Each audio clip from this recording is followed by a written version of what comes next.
우리 함께 찬송하겠습니다. 찬송가 321장 날 대속하신 예수께 우리 함께 찬송하겠습니다. 날 대속하신 예수께 내 생명 모두 드리니 늘 진실하게 하소서. 내 구주 예수여, 나 구주 위해 살리라. 내 기쁨 한량 없으리. 내 갈 길 인도하소서. 내 구주 예수여, 날 구원하신 예수를 일평생 의지하오니 날 영접하여 주소서. 내 구주 예수여, 나 구주 위해 살리라. 내 기쁨 한량 없으리. 내 갈 길 인도하소서. 내 구주 예수여, 주 십자가에 달리사 날 자유하게 했으니 내 몸과 마음을 주 위해 다 쓰게 하소서. 나 구주 위해 살리라. 내 기쁨 한량 없으리. 내 갈 길 인도하소서. 내 구주 예수여. 아멘. 기도하겠습니다. 하나님 아버지 감사합니다. 오늘도 우리의 걸어갈 길 앞장서셔서 걸어가 주시고 또 아버지 하나님께서 은혜로 우리의 마음과 생각 붙들어 주셔서 바른 길로 인도해 주실 것을 믿고 감사드립니다. 아버지 하나님의 말씀 마음에 품고 아버지 하나님 우리를 죽기까지 사랑하시는 아버지 하나님의 그 사랑의 마음 우리 마음에 품고 아버지 하나님과 함께 힘있게 동행하는 저희의 모든 삶이 될 수 있도록 은혜 베풀어 주옵소서. 아버지 하나님께서 오늘도 그 삶을 힘있게 받아 누리라고 말씀을 통해서 우리 각자에게 음성 들려주십니다. 주님의 말씀 듣고 아버지 우리 각자의 심령을 뒤흔드는 또 두드리시는 아버지 하나님의 말씀 우리의 마음에 새기고 주님과 만족과 감사로 기쁨으로 살아가는 오늘 하루의 삶이 될 수 있도록 은총 베풀어 주옵소서. 예수 그리스도의 귀하신 이름으로 기도합니다. 아멘. 하나님 말씀 신명기 31장 9절로 13절입니다. 신명기 31장 9절로 13절 말씀 제가 읽습니다. 또 모세가 이 율법을 써서 여호와의 언약궤를 매는 레위 자손 제사장들과 이스라엘 모든 장로에게 주고 모세가 그들에게 명령하여 이르기를 매 7년 끝해 곧 면제년의 초막절에 온 이스라엘이 너의 하나님 여호와 앞 그가 택하신 곳에 모일 때에 이 율법을 낭독하여 온 이스라엘에게 듣게 할지니 곧 백성의 남녀와 어린이와 너의 성읍 안에 거류하는 타국인을 모으고 그들에게 듣고 배우고 너의 하나님 여호와를 경외하며 이 율법의 모든 말씀을 지켜 행하게 하고 또 너희가 요단을 건너가서 차지할 땅에 거주할 동안에 이 말씀을 알지 못하는 그들의 자녀에게 듣고 너의 하나님 여호와 경외하기를 배우게 할지니라. 아멘. 하나님의 말씀은요, 단지 한때 지나가는 유행이나 어느 한정된 시대에만 필요하고 힘과 유익이 되는 말씀이 아닙니다. 하나님의 말씀은 영원토록 변함없는 하나님의 완전하신 말씀이에요. 이 얘기는 예수 그리스도의 재림과 더불어서 이 세상의 역사를 하나님께서 끝내실 때까지 세상을 다스리시고 사람들을 이끌어 가시는 하나님의 뜻과 계획과 방법은 언제나 변함이 없다는 뜻인 거죠. 이 세상에 존재하는 개념들이나 생각들은요, 시대에 따라서 계속해서 변합니다. 사람들은 시대에 뒤떨어지지 않기 위해서 변하는 세상의 생각이나 개념에 열심히 귀를 기울이고 또 듣고 배워가죠. 이렇게 시대의 변화와 흐름을 따라서 적응하려고 애를 쓰는데 하나님의 말씀은 영원토록 변함이 없단 말입니다. 그래서 사람들은 이런 구닥다리 같은 옛날 말씀을 가지고 어떻게 이 시대를 살라고 하는 거냐 이렇게 생각할 수 있는 거죠. 그럴 때 우리는요, 이 성경의 말씀이 무엇인가 이것을 생각해야 합니다. 오늘날에 어떤 유명한 과학자가 중요한 원리나 개념을 찾아냈다고 할 때 사람들은요, 그것을 삶의 곳곳에 다 적용하려고 애를 씁니다. 그러면서 삶을 바꿔가려고 애를 쓰죠. 삶에 유용하고 도움이 된다고 믿으니까. 삶에 적용하고 변화되고자 애를 쓰는 것 아니겠어요? 그렇다면 우리가 성경의 말씀을 그저 오래된 구닥다리다라고 얘기하기 전에 그 말씀을 누가 주었는지, 그 말씀이 무엇인지를 생각해 봐야 하는 겁니다. 성경 말씀은요, 하나님께서 주신 거예요. 하나님의 말씀이란 말이죠. 그러면 하나님과 유명한 과학자를 비교나 할 수 있겠습니까? 더구나 과학자가 찾아낸 거는요, 하나님께서 만들어내신 것들 중에서 정말 그 미세한 먼지보다도 못한 부분을 찾아낸 것뿐이에요. 그것도 과학자 스스로 찾아낸 거겠습니까? 하나님께서 인류를 불쌍히 여기셔서 이거 가지면 너희에게 도움이 될 것이다 하시고 허락해 주셨으니까 과학자가 찾은 것도 아니겠어요. 그런데도 사람들은 그것을 가지고 놀라워하고 따라간단 말입니다. 하나님은요, 온 우주 만물을 창조하시고 지금까지 그리고 앞으로 세상 끝날까지 세상의 역사, 사람들의 삶뿐만 아니라 온 세상 만물을 말씀으로 다스리고 인도하시는 분이세요. 그렇다면 하나님의 말씀은 어느 시대, 어느 누구에게나 유용하고 반드시 필요한 말씀이라고 우리는 생각할 수 있는 거죠. 우리는 이것을 믿는 믿음으로 말씀을 붙잡고 살아가는 하나님의 자녀들입니다.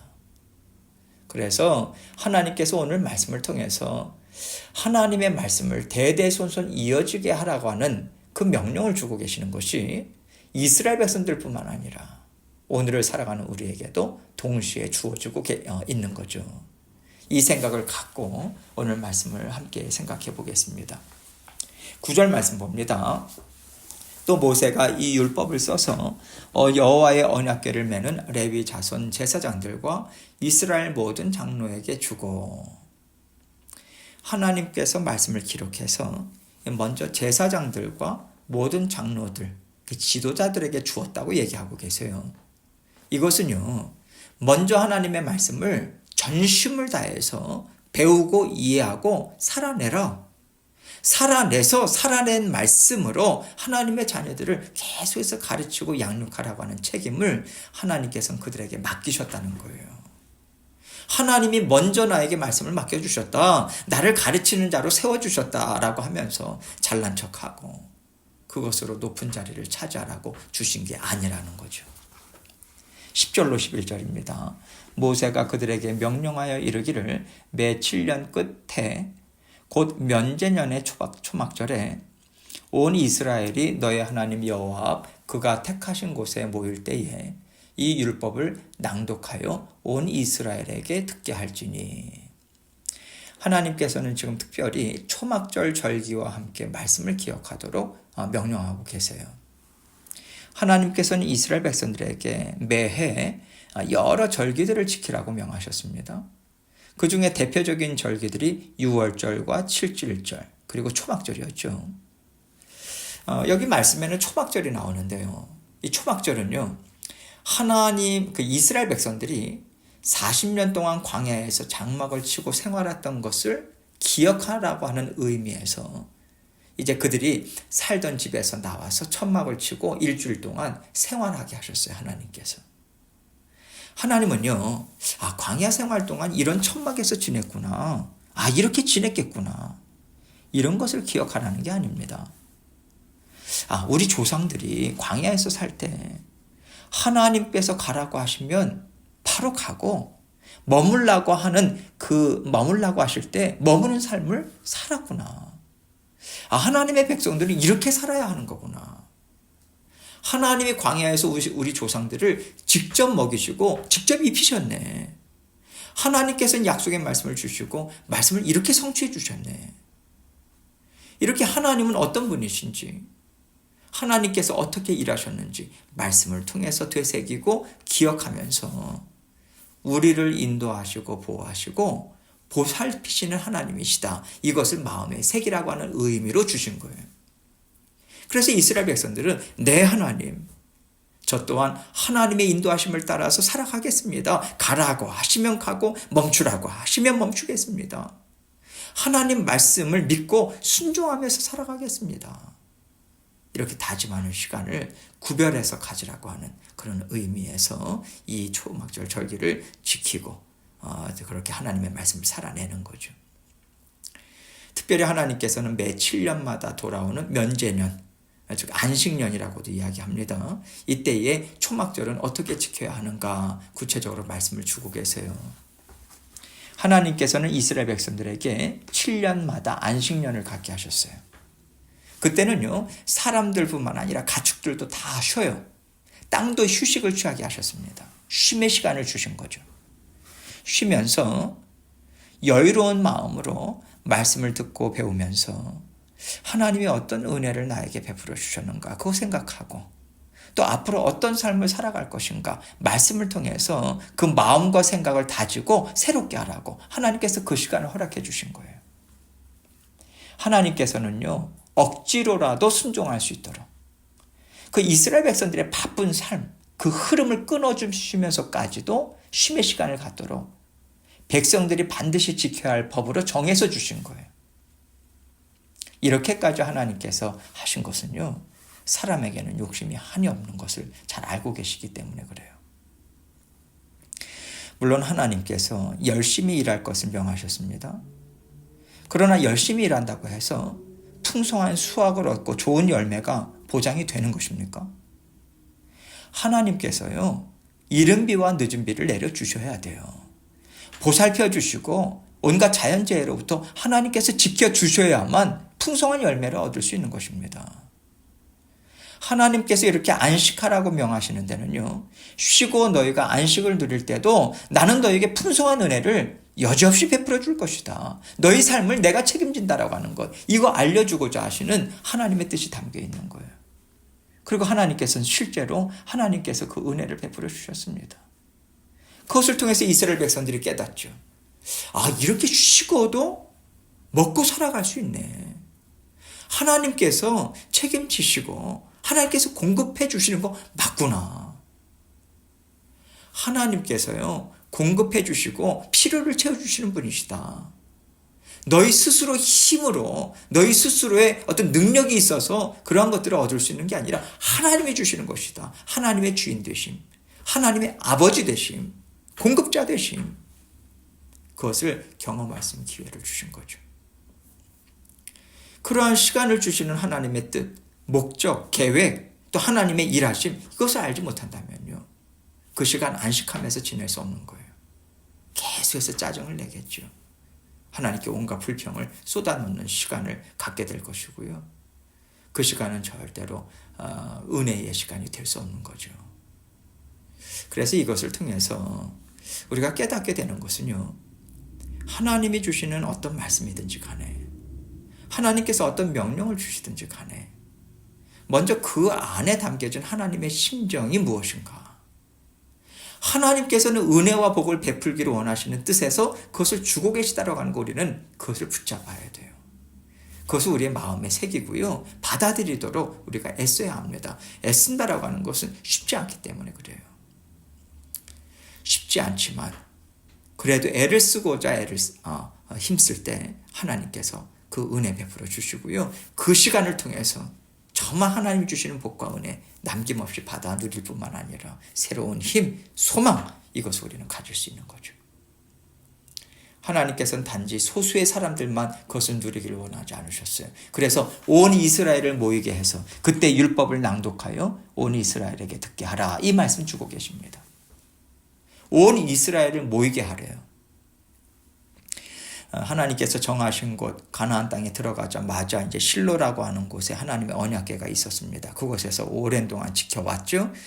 그리고 나중에 솔로몬이 성전을 짓고 예루살렘 성전을 짓고 그렇게 예루살렘이 또 하나님께서 모이게 하는 지정한 곳으로 하나님께서 밝히 알려주십니다. 이렇게 하나님께서 이스라엘 백성들에게 다 같이 모이는 절기를 주셨어요. 이렇게 함께 모이는 절기가 중요한 이유는요, 하나님의 백성들이 다 같이 말씀을 함께 듣고 배워서 각자의 삶의 현장에 돌아가서 그 말씀을 지켜 행하도록 하나님께서 하신 거예요. 그 하나님의 복과 은혜를 받아 누리게 하셨기 때문에 그 절기가 중요한 것입니다. 반드시 절기를 지키는 데는 하나님께서 그 절기를 왜 주셨는가? 그 절기에 대한 의미, 하나님이 주신 말씀을 끊임없이 되새기고 되새기는 일을 해야만 되는 거예요. 절기는요, 단지 어떤 구별된 행사가 아닙니다. 어떤 거룩하게 지키는 단지 그런 행사가 아닌 거예요. 하나님께서는요, 절기들을 왜 지켜야 하는가? 그 이유와 목적을 알려주셨어요. 유월절을 너희는 이렇게 지키라. 왜 지키라고 하시는지 이유 주셨죠. 어떻게 지키라고 하는지 하나님께서는 지키는 법까지도 주셨어요. 백성들은요, 하나님의 말씀을 생각하면서 절기를 지키고 은혜를 받아 누리고 동시에 주신 말씀을 삶 가운데 지속적으로 살아내야 하는 책임을 가졌던 거예요. 하나님은 이렇게 하나님 나라를 우리 안에 그리고 함께 또 세워가는 하나님 나라 견고하게 세워주기 위한 제도로 절기들을 주셨던 것입니다. 이것을 통해서 오늘날 우리가 지키는 절기들을 또 어떤 마음으로 지켜야 하는가, 이것을 생각할 수 있는 거죠. 자꾸만 우리가 절기를 지킨다, 고난주간이다, 부활절이다, 또 성탄절이다, 이런 것들을 지킨다고 할 때요, 추수감사일도 마찬가지고 어떤 거룩한 행사로 우리가 인식하거나 감정적으로 받아들이는 경향이 있어요. 무엇보다도 절기는요, 집중해서 하나님의 말씀을 듣고 마음에 새기는 심령으로 지키고자 우리는 애를 써야 합니다. 어떤 말씀을 듣고 새겨야 하겠습니까? 가장 기본적인 말씀이 무엇입니까? 하나님만이 나의 구원자 되신다는 거예요. 내 삶의 주인 되신다. 내 인생을 책임지신다. 이것을 되새기고 되새기는 거예요. 그리고 삶의 현장에서 그것을 받아 누리고 만족하고 감사하는 삶, 이것이 자녀된 삶이거든요. 더 힘있게, 더 활기차게 살아가도록 절기를 지키는 것이지, 그저 깊은 슬픔에 잠기라고 고난 주간을 지키는 것도 아니고요. 그냥 마음껏 기뻐 뛰놀라고 부활절이나 성탄절을 주신 게 아니라고 하는 것입니다. 말씀을 떠난 절기는 있을 수 없는 거예요. 말씀을 지켜 행하는 것, 이것을 우리는 생각을 해야 되는 거죠. 12절로 13절입니다. 곧 백성의 남녀와 어린이와 너의 성읍 안에 거류하는 타국인을 모으고 그들에게 듣고 배우고 너의 하나님 여호와를 경외하며 이 율법의 모든 말씀을 지켜 행하게 하고 또 너희가 요단을 건너가서 차지할 땅에 거주할 동안에 이 말씀을 알지 못하는 그들의 자녀에게 듣고 너의 하나님 여호와 경외하기를 배우게 할지니라. 여기서 남녀와 어린이, 성읍 안에 거류하는 타국인을 모아서 듣고 배우고 여호와를 경외하며 말씀을 지켜 행하게 하라, 이 말씀을 주고 계시는데요, 이것은 어떤 구분이나 예외도 있어서는 안 된다, 이것입니다. 하나님 나라 안에 들어와 있다면 다 말씀을 듣고 배우는 자리에 있어야 한다. 말씀을 지켜 행하고 배우는 자리, 말씀을 듣는 자리, 거기에는 어떤 예외도 변명도 있어서는 안 된다라고 말씀하시는 거죠. 이것을 우리가 정말 사실로 받아들이고 심각하게 정말 경외하는 마음으로 받아들인다면요, 우리가 좀 더 우리가 하나님의 말씀을 배우는 그 성경 공부의 자리, 또 하나님을 함께 예배하고 말씀을 듣는 예배의 자리, 하나님께 함께 기도하는 자리들, 이곳에 우리가 좀 더 신경을 쓰고 또 더욱더 한 번이라도 두 번이라도 참석하고자 하는 그러한 마음이 자연스러울 거라고 생각합니다. 또한 하나님께서 이 말씀을 주신 것은요, 이제 이스라엘 백성들이 가나안 땅에 들어가서 살게 되면 이제 새로운 세대들이 계속해서 이어지잖아요. 그들은 특별히 출애굽 1세대들이나 2세대들이 경험한 하나님을 알지 못할 수 있는 거죠. 또 하나님을 알지 못하는 이방인들도 이제 섞여 살 것을 생각하시고 이 말씀 주시고 계시는 거예요. 그럴 때 이스라엘 백성들이 이미 배우고 지켜 행하고 경험했던 모든 말씀들, 그것을 자손들뿐만 아니라 함께 살고 있는 이웃들에게 부지런히 가르쳐서 지키게 하라, 이 말씀을 주고 계시는 거예요. 다시 말해서 바로 너희가 제사장이 되고 지도자 되어서 먼저 말씀 배우고 지켜냄을 통해서 함께 살아가는 모든 사람들 또한 은혜와 복을 받아 누리도록 하는 일을 이루라 명하시는 것입니다. 하나님께서는 오늘을 살아가는 모든 하나님의 자녀들에게 택한 족속이라고, 왕같은 제사장들이라고, 거룩한 나라라고, 그의 소유가 된 백성이라고 하나님께서 부르셨어요. 그리고 부르신 목적을 어두운 데서 불러내어서 그의 기이한 빛에 들어가게 하시니 이의 아름다운 덕을 선포하게 하려 하심이라 말씀하고 있죠. 그렇기 때문에 오늘 본문을 통해서 주시는 명령은요, 저와 여러분에게 주시는 하나님의 명령인 것입니다. 세상을 말씀으로 다스리는 하나님께서 이 명령을 지금 우리에게 주고 계시다라고 하는 것은 우리가 넉넉히 감당할 수 있는 지혜와 능력을 이미 주셨기 때문에 이 명령을 주고 계시다, 이것을 전제로 하고 있어요. 물론 우리 스스로 이 일을 이루어갈 수는 없습니다. 항상 하나님을 의지하고 하나님 말씀을 믿고 쫓아갈 수 있는 자녀로 살아갈 수 있도록 간구하고 하나님께 모든 것을 의탁함을 통해서 우리는 너그니 감당할 수 있어요. 오늘도 하나님과 함께 그 삶 힘있게 살아내셔서 주님과 함께 힘있게 동행하시는 저와 여러분이 되시기를 주님의 이름으로 축원합니다. 함께 기도합니다. 우리가 하나님의 자녀로 정말 대단한 특권을 하나님께서 주셨다라고 하는 것, 이것을 우리가 분명하게 인식하고 다시 한번 감사로 하나님께 올려드리고요. 또 우리 각자 갖고 있는 기도 제목들 하나님께 올리며 나아가도록 하겠습니다. 기도하시겠습니다.